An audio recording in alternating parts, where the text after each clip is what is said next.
Good morning, Lakers. Good morning.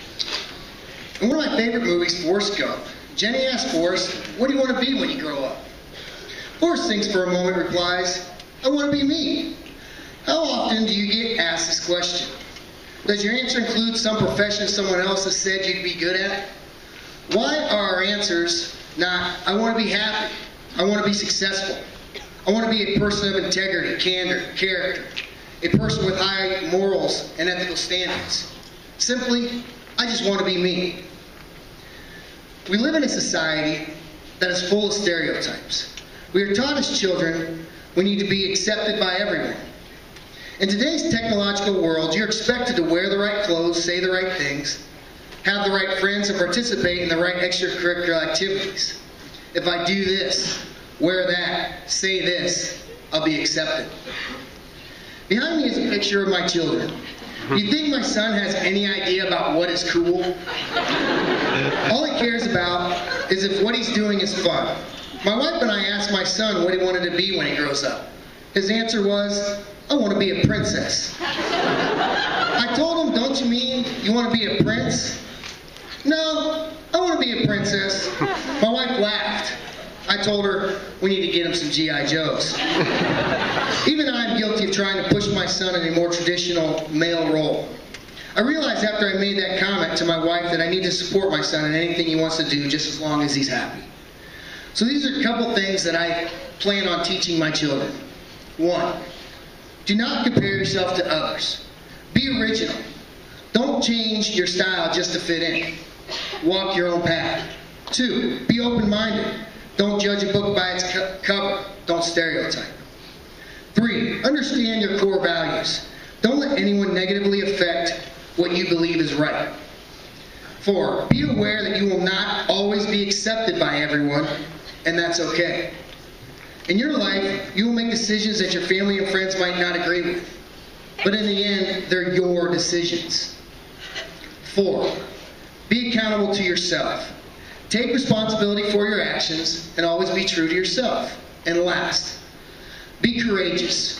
Don't be afraid to take chances and learn from your experiences. In closing, be your own person.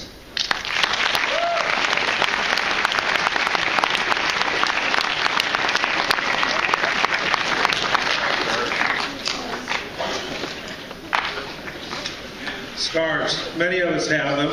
They are located all over our bodies. Some even cut deeper than others. In 2000, my son and I were coming home from a volleyball practice in Sturgis when on State Road 9 we were T-boned by a drunk driver. Our vehicle rolled twice, flipped over end once. There was glass breaking everywhere. Our hands cut, scraped up all over, broke the bones in the back of my hands, and also tore up tendons and muscles. We were taken to LaGrange and then transported to Fort Wayne, where we were told that there was nothing they could do outside removing my hand. There was no way that was going to happen. They airlifted me to a hand clinic in Indy, where doctors worked to save my hand. Numerous surgeries. About 1 year later, my hand came out of this crazy contraption, and I was told to start using it. You see, I received 2 scars that day. One of the flesh, and one of the heart. The guy that hit me was my wife's first cousin. Hard to go to family get-togethers after that. Every scar has a story behind it. I have scars from feeling like I had let myself and my family down because I could not finish college. I got married during my first year of college and just could not afford it after 2 years. I have scars that are from things out of my control. Having a father who was missing from my life most of my childhood because he was a full-time military man and served the country outside the U.S. most of the time. A house fire where we lost most of our family heirlooms. The feeling of uselessness and helplessness while our firstborn son suffered during our open-heart surgery. I can keep listing my scars, but the truth of the matter is that we all have them. They represent a moment in time or a passage of time when something happened to us, through us, that we never forget.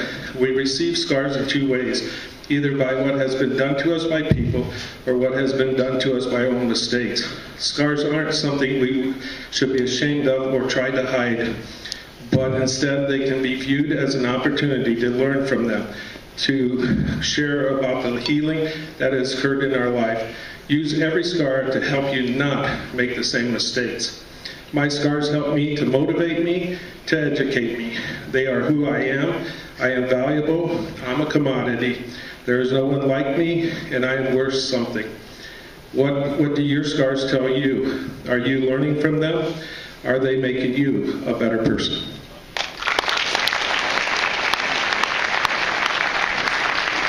Look at these faces and names. What do they have in common? How is it that some people always seem lucky? How do they always seem to things go their way? Whether they're teacher, farm worker, mother, father, or factory worker. How do some people always seem happy no matter what is going on in their lives? What is it that these people have? What is their secret? First of all, each of these people once sat in the seats you are in. They are all Lakeland High School graduates. You are each on your way to accomplish this. Every person in here, every person everywhere has so much more control over everything in their lives. The secret is attitude. Anyone who's been in my office knows that there's a giant poem entitled Attitude on my wall. Attitude to me is more important than money, than circumstances, than what other people think or do. You need to believe in yourself. You need to have the courage to do what is right. Your future is not based on your past. Let me say that again. Your future is not based on your past. You get to choose what direction your life may go. You get to choose who to pick for friends, what to do with your free time. You get to choose to lift people up. You get to choose to be the better person. You get to choose to find ways to help others. You get to choose to be the very best you that you can be. There's only one of you in this entire world. Never before has there been a you. Never again will there be a you. Every day, every minute of every day, we get to choose. Life is 10% what happens to me, 90% how I react to it. I'm successful, I'm powerful, I'm handsome, I'm happy. Successful, powerful, handsome, happy.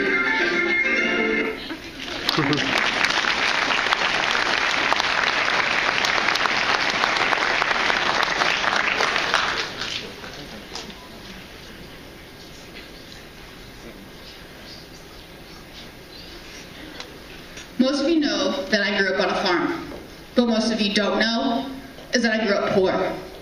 I got made fun of on a daily basis.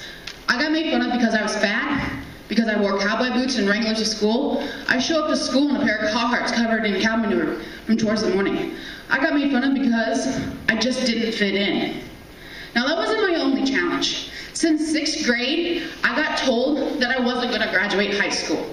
I wasn't going to get into college. I wasn't going to make it through college. And I just smiled and said, okay. Because like the motto of this school that you all lead, I believed in myself. Now some of you may not know the man who started this motto, a motto that each class has carried on year after year. I believe. Tim Sirk is a legend here at Lakeland High School. Now, I didn't know him very long, but I've heard many stories about how great of a person he was, how big of a heart he had. Now, when I hear those stories and I think about when he said, I believe, I think he meant, I trust you. I respect you. I know you will fulfill the responsibility it takes to succeed. Now, I didn't know Tim Sirk growing up through high school, but I constantly reminded myself, I believe. I must trust myself. I must respect myself and others. I must make responsible choices in order to succeed. And if I do, I will prove them wrong. And I did it. Now, most of you have been there. You've been made fun of. You've gotten bad grades. You just didn't fit in. Well, you know what?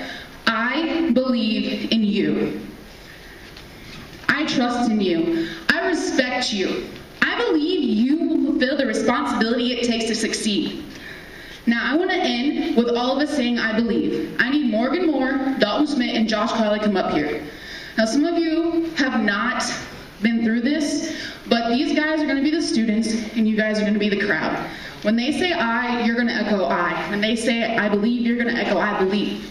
Now, they're going to lead this because I believe this school is student-led. This school is all about relying on each other and working together to accomplish a goal. Now, when you say I believe, you're saying I trust, I respect, and I am responsible. Now, Dalton, Morgan, Josh, I believe in you.